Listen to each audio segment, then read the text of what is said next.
বন্ধুরা, health support Bangla চ্যানেলে আপনাদের আন্তরিক স্বাগত। আমাদের শরীরের ভেতরে গলার সামনের দিকে রয়েছে প্রজাপতির মতো দেখতে ছোট্ট একটি গ্রন্থি, যা আমাদের পুরো স্বাস্থ্যের নকশাটাকে নিয়ন্ত্রণ করে। এর নাম থাইরয়েড গ্রন্থি, শরীরের প্রধান বিপাকীয় নিয়ন্ত্রক। এর কাজের সামান্যতম পরিবর্তনও আমাদের শরীরের প্রতিটি কোষ থেকে শুরু করে শারীরিক ও মানসিক সুস্থতার উপর বড় ধরনের প্রভাব ফেলে, যা অনেক সময় অন্য কোনো সাধারণ অসুখ বলে ভুল হতে পারে। এই যে লক্ষণগুলোর কথা বলা হলো, এগুলো কিন্তু খুবই সাধারণ, আর তাই প্রায়শই বয়স, মানসিক চাপ বা দৈনন্দিন জীবনের অংশ হিসেবে এগুলোকে উপেক্ষা করা হয়। কিন্তু এই আপাতদৃষ্টিতে সাধারণ সংকেতগুলো আসলে আমাদের শরীরের অন্তঃক্ষরা সিস্টেম বা হরমোন ব্যবস্থার কোনো গভীর ভারসাম্যহীনতার দিকে ইঙ্গিত করতে পারে। আজকের এই বিশদ আলোচনায় আমরা এই সাধারণ লক্ষণগুলোর পেছনের জটিল শারীরবৃত্তীয় প্রক্রিয়াগুলো উন্মোচন করব। থাইরয়েডের গঠন, এর কাজ করার পদ্ধতি, এর কার্যকারিতা কমে বা বেড়ে যাওয়ার কারণ এবং আধুনিক চিকিৎসাবিজ্ঞানের সাহায্যে কিভাবে এর ভারসাম্য ফিরিয়ে আনা যায় তার একটি সম্পূর্ণ ও প্রমাণভিত্তিক চিত্র তুলে ধরা হবে। থাইরয়েড গ্রন্থির সমস্যাগুলো বোঝার আগে এটা স্বাভাবিকভাবে কিভাবে কাজ করে তা জানাটা জরুরি। আসুন আমরা এখন বিশ্লেষণ করে দেখি এই ছোট্ট অঙ্গটি কিভাবে মস্তিষ্ক থেকে নির্দেশ গ্রহণ করে এবং আমাদের শরীরের প্রতিটি কোষের শক্তি উৎপাদন আর ব্যবহার নিয়ন্ত্রণ করে। শ্বাসনালীর দুপাশে থাকা এ দুটো অংশ একটি কেন্দ্রীয় অংশ দিয়ে একে অপরের সাথে যুক্ত। এই গ্রন্থিটি আমাদের রক্ত থেকে আয়োডিন সংগ্রহ করে দুটো প্রধান হরমোন তৈরি করে। একটি হল থাইরক্সিন বা T4 এবং অন্যটি ট্রাই আয়োডোথাইরোনিন বা T3।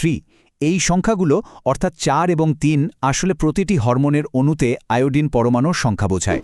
যদিও T4 অনেক বেশি পরিমাণে তৈরি হয়, কিন্তু T3 প্রায় 4 গুণ বেশি শক্তিশালী এবং শরীরের কোষগুলোতে মূলত এই T3 হরমোনটাই কাজ করে।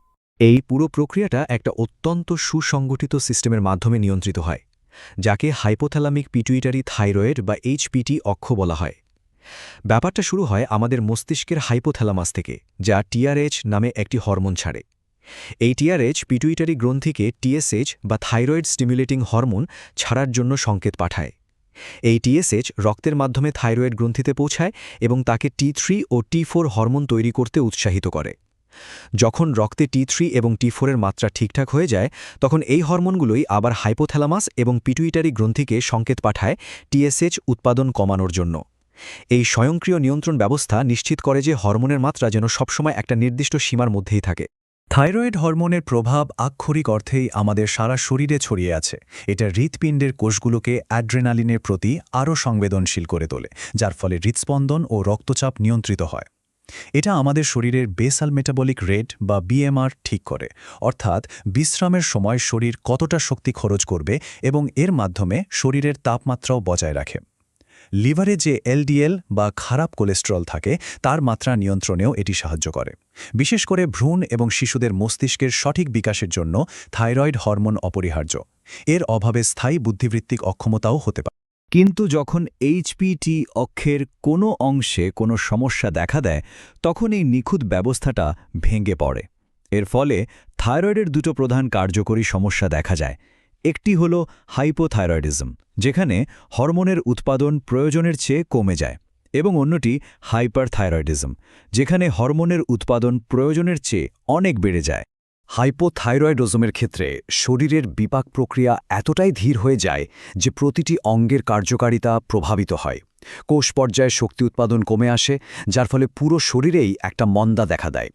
অন্যদিকে হাইপারথাইরয়েডিজমে শরীর একটা সবসময়ের জন্য দ্রুত চলতে থাকা অবস্থায় থাকে। অতিরিক্ত হরমোন বিপাককে এতটাই বাড়িয়ে দেয় যে শরীর প্রয়োজনের চেয়ে অনেক দ্রুত শক্তি খরচ করতে শুরু করে, যা শরীরের বিভিন্ন সিস্টেমের ওপর মারাত্মক চাপ তৈরি করে। বিপাকের হার কমে যাওয়ার কারণেই এই লক্ষণগুলো দেখা দেয়। ক্লান্তি আসে, কারণ কোষগুলো ঠিকমতো শক্তিই তৈরি করতে পারে না। ওজন বৃদ্ধি শুধু চর্বি জমার কারণে হয় না, অনেক সময় গ্লাইকোস্যামিনোগ্লাইক্যান নামে এক ধরনের পদার্থ ত্বকের নিচে জমে জল ধরে রাখে, যার ফলে মুখ ও শরীর ফোলা দেখায়। শরীরের তাপ উৎপাদন কমে যাওয়ায় ঠান্ডা সহ্য করার ক্ষমতা কমে যায়। অন্ত্রের গতি ধীর হয়ে যাওয়ায় কোষ্ঠকাঠিন্য হয় এবং মস্তিষ্কের স্নায়বিক কার্যকলাপ কমে যাওয়ায় ব্রেন ফগ বা স্মৃতিশক্তির সমস্যা দেখা দেয়। এখানে ঠিক তার উল্টোটা ঘটে। দ্রুত বিপাকের কারণে শরীর অতিরিক্ত শক্তি পোড়াতে থাকে, যার ফলে খিদে বেড়ে যাওয়া সত্ত্বেও ওজন কমতে থাকে। অতিরিক্ত তাপ উৎপাদনের জন্য শরীর গরম থাকে এবং ঘামের মাধ্যমে সেই তাপ বের করে দেওয়ার চেষ্টা করে। অতিরিক্ত থাইরয়েড হরমোন সরাসরি হার্টের বৈদ্যুতিক সিস্টেমের উপর কাজ করে, যার ফলে বুক ধরফর বা অ্যারিথমিয়া হতে পারে। স্নায়ুতন্ত্র অতিরিক্ত উত্তেজিত থাকার কারণে উদ্বেগ, অস্থিরতা এবং হাত কাঁপার মতো লক্ষণ দেখা দেয়।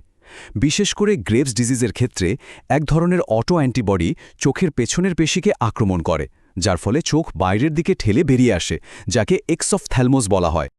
এখন দেখা যাক এই ভারসাম্যহীনতার মূল উৎসটা কি। থাইরয়েড গ্রন্থির এই সমস্যার পেছনে একাধিক কারণ থাকতে পারে, তবে বিশ্বজুড়ে সবচেয়ে বড় কারণ হল শরীরের নিজস্ব প্রতিরক্ষা ব্যবস্থার ভুল আক্রমণ। অটোইমিউন রোগে আমাদের শরীরের যে ইমিউন সিস্টেম সাধারণত ব্যাকটেরিয়া বা ভাইরাসের মতো বাইরের শত্রুদের বিরুদ্ধে লড়াই করে, সেটাই ভুল করে নিজের শরীরের কোষকেই শত্রু ভাবতে শুরু করে। হাশিমোটোস থাইরয়েডাইটিসে অ্যান্টিটিপিওর মতো অ্যান্টিবডিগুলো থাইরয়েড কোষকে ধীরে ধীরে নষ্ট করে দেয়, যার ফলে হরমোন তৈরির ক্ষমতা কমে যায়। অন্যদিকে গ্রেভস ডিজিজে থাইরয়েড স্টিমুলেটিং ইমিউনোগ্লোবিলিন বা টিএসআই নামক অ্যান্টিবডি টিএসএইচ রিসেপ্টরের সাথে যুক্ত হয়ে গ্রন্থিকে অনিয়ন্ত্রিতভাবে হরমোন তৈরি করতে বাধ্য করে। এই পরিসংখ্যানটি পরিষ্কারভাবে দেখাচ্ছে যে উন্নত দেশগুলিতে হাইপোথাইরয়েডিজমের প্রায় ৯০% ক্ষেত্রেই দায়ী হল হাশিমোটোস ডিজিজ। বিশ্ব স্বাস্থ্য সংস্থার মতে আয়োডিনের অভাব এখনও বিশ্বজুড়ে মস্তিষ্কের ক্ষতির একটি অন্যতম প্রধান কারণ, যদিও আয়োডিনযুক্ত লবণ ব্যবহারের ফলে এর প্রকোপ অনেক কমে এসেছে। কিছু বিরল ক্ষেত্রে পিটুইটারি গ্রন্থিতে টিউমার বা অন্য কোনো সমস্যার কারণে যদি পর্যাপ্ত টিএসএইচ তৈরি না হয়, তাহলেও সেকেন্ডারি হাইপোথাইরয়েডিজম হতে পারে। যেহেতু থাইরয়েড রোগের লক্ষণগুলো অন্য অনেক সাধারণ রোগের সাথে মিলে যায়, তাই শুধুমাত্র লক্ষণের উপর ভিত্তি করে রোগ নির্ণয় করাটা নির্ভরযোগ্য নয়। সঠিক রোগ নির্ণয়ের জন্য ল্যাবরেটরিতে পরীক্ষা করাটা আবশ্যিক। আমেরিকান থাইরয়েড অ্যাসোসিয়েশন এবং অন্যান্য আন্তর্জাতিক স্বাস্থ্য সংস্থার নির্দেশিকা অনুযায়ী থাইরয়েড ফাংশন মূল্যায়নের ভিত্তিই হল রক্ত পরীক্ষা। এই পরীক্ষাটি শুধুমাত্র অনুমানের ওপর নির্ভর না করে হরমোনের মাত্রার একটি সঠিক পরিমাপ দেয়, যা রোগ নির্ণয় এবং চিকিৎসার জন্য অপরিহার্য। এই টেবিলটি আসলে এইচপিটি অক্ষের সেই নেগেটিভ ফিডব্যাক সিস্টেমটাকেই প্রতিফলিত করে। যেমন ধরুন, প্রাইমারি হাইপোথাইরয়েডিজমে যখন থাইরয়েড গ্রন্থি কম T4 তৈরি করে, তখন পিটিউটারি গ্রন্থি সেটা বুঝতে পারে এবং আরও বেশি টিএসএইচ পাঠিয়ে গ্রন্থিকে উত্তেজিত করার চেষ্টা করে। ফলে রক্তে টিএসএইচের মাত্রা বেড়ে যায় আর T4 এর মাত্রা কমে যায়। ঠিক এর উল্টোটা হয় হাইপারথাইরয়েডিজমে। রক্তে অতিরিক্ত T4 থাকার কারণে পিটিউটারি গ্রন্থি টিএসএইচ উৎপাদন প্রায় বন্ধ করে দেয়, তাই টিএসএইচ কমে যায় এবং T4 বেড়ে যায়। অনেক সময় সাবক্লিনিক্যাল হাইপোথাইরয়েডিজমও দেখা যায়, যেখানে টিএসএইচ সামান্য বেশি কিন্তু T4 স্বাভাবিক থাকে, যা থাইরয়েডের প্রাথমিক ব্যর্থতার ইঙ্গিত দেয়। হরমোনের মাত্রা পরীক্ষার পাশাপাশি অনেক সময় গ্রন্থির শারীরিক গঠন পরীক্ষা করাও জরুরি হয়ে পড়ে, বিশেষ করে যদি গলগণ্ড বা কোনো পিণ্ড বা নোডিউল থাকে। থাইরয়েড আল্ট্রাসাউন্ড একটি নিরাপদ এবং কার্যকর পদ্ধতি, যা দিয়ে গ্রন্থির আকার, গঠন এবং কোনো পিণ্ডের উপস্থিতি শনাক্ত করা যায়। যদি কোনো নোডিউল সন্দেহজনক মনে হয়, যেমন তার সীমানা যদি অনিয়মিত হয়, তবে ফাইন নিডল অ্যাসপিরেশন বা এফএনএসি করা হয়। এটি একটি খুব সাধারণ পদ্ধতি, যা ক্যান্সার নির্ণয়ের জন্য অত্যন্ত নির্ভুল। একবার সঠিক রোগ নির্ণয় হয়ে গেলে থাইরয়েডের সমস্যা অত্যন্ত কার্যকরভাবে নিয়ন্ত্রণ করা সম্ভব। চিকিৎসার মূল লক্ষ্য হল রক্তে থাইরয়েড হরমোনের মাত্রা স্বাভাবিক অবস্থায় ফিরিয়ে আনা এবং যে লক্ষণগুলো হচ্ছিল সেগুলো দূর করা। হাইপোথাইরয়েডিজমের চিকিৎসা হল হরমোন রিপ্লেসমেন্ট থেরাপি। লেভোথাইরক্সিন হল সিনথেটিক T4, যা আমাদের শরীরের নিজস্ব T4 হরমোনের মতোই কাজ করে। শরীর এটিকে প্রয়োজন অনুযায়ী সক্রিয় T3-তে রূপান্তরিত করে নেয়। এর সঠিক শোষণের জন্য এটি খালি পেটে খাওয়াটা খুব জরুরি, কারণ ক্যালসিয়াম, আয়রন এবং কিছু খাবার এর শোষণে বাধা দেয়। যেহেতু হাশিমোটোস ডিজিজে গ্রন্থির যে ক্ষতি হয় তা স্থায়ী, তাই চিকিৎসা সাধারণত সারা জীবন চালিয়ে যেতে হয় এবং সঠিক মাত্রা ঠিক রাখার জন্য নিয়মিত টিএসএইচ পরীক্ষা করার প্রয়োজন হয়। হাইপারথাইরয়েডিজমের চিকিৎসার লক্ষ্য হল হরমোন উৎপাদন কমানো।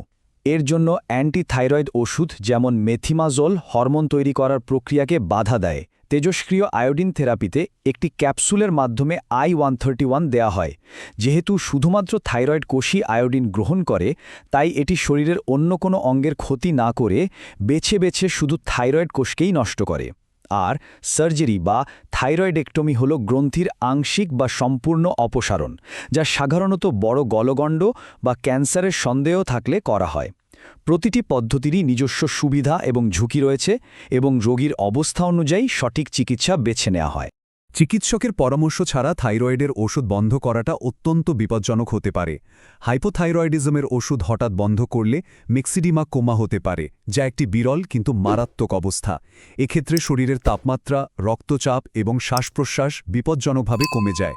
আর হাইপারথাইরয়েডিজমের ক্ষেত্রে হঠাৎ ওষুধ বন্ধ করলে থাইরয়েড স্টর্ম হতে পারে, যেখানে বিপুল পরিমাণে হরমোন রক্তে মিশে গিয়ে তীব্র জ্বর এবং হৃৎস্পন্দন বাড়িয়ে দেয়। দুটো অবস্থাই একটি মেডিকেল ইমার্জেন্সি। যদিও চিকিৎসার মূল ভিত্তি হল ওষুধ, তবে একটি সুষম জীবনযাত্রা এবং সঠিক পুষ্টি থাইরয়েডের সামগ্রিক স্বাস্থ্য এবং ওষুধের কার্যকারিতা উন্নত করতে অনেক সাহায্য করতে পারে। বাঁধাকপি, ফুলকপির মতো সবজিতে গয়ট্রোজেন নামে এক ধরনের যৌগ থাকে, যা থাইরয়েড গ্রন্থির আয়োডিন গ্রহণে কিছুটা বাধা দিতে পারে।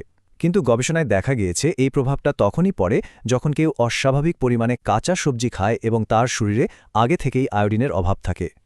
রান্না করলে গয়ট্রোজেনের কার্যকলাপ অনেকটাই কমে যায়।